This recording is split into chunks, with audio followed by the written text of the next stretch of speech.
Hey, it's Joe Crump. This is going to be an 8-part video series on understanding seller options. If you can understand the options that sellers have, then you can understand what's possible for them.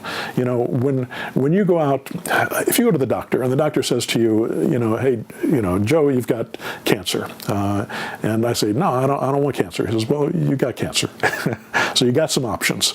You know, and I don't have cancer, but you got some options. You can do chemotherapy, you can do radiation, or you can do surgery. All three of those options, they really suck. I don't want to do any of them. But the other option that I've got is that I can do nothing and I can die. So I picked one of those options, and I'm going to use that doctor to help me understand what that best option is. So as a real estate investor, when you're talking to somebody who's got a property for sale, you want them to understand their options. And these next videos, over these next 8 videos here that I'm going to send you, are going to be, each one of them is going to be a separate option that a seller has.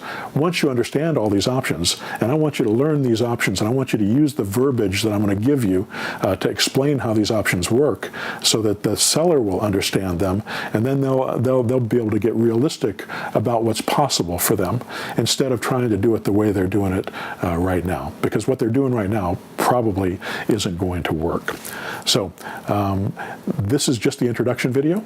I'm going to talk about the 8 different options that I'm going to cover are going to be, they can continue to sell it for sale by owner, they can list it with an agent, they can sell it as a fire sale, you know, dramatically under market value, they can give it back to the bank doing a short sale, they can do it they can buy it subject to the existing loan, they can sell it subject to the existing loan, they can or sell it on a land contract, or we could do a lease option deal with them. So these are all the options that we've got, and we're not going to use all of them with every single seller. We're going to have to determine which one is best for each seller. And as I go through this series, I'm going to help you understand which one is better for which type of seller, and which ones that are used less often. All right, I hope you enjoy this series.